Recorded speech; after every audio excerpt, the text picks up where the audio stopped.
مرکز مطبوعات وزارت گروه داخلی تاجیکستان خبر داد که روز 21 اکتبر یک زن 85 ساله ساکن نویه جامی در حدود نویه خراسان زیر چرخ ماشین جان باخته است.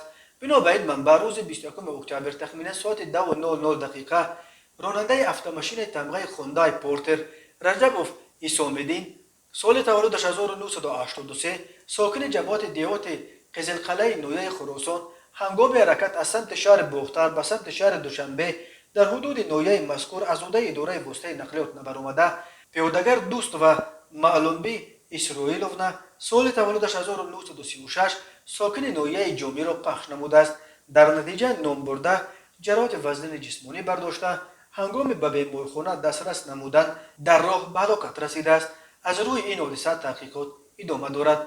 وزارت کارهای داخله قبلا خبر داد که روزهای 19 و 20 اکتبر نیز در دو صدمه در فیض آباد و کون بادام 2 نفر به هلاکت رسیدند. هر سال بر اثر صدمه ها در راههای تاجیکستان 100 نفر هلاک یا مجروح می شوند.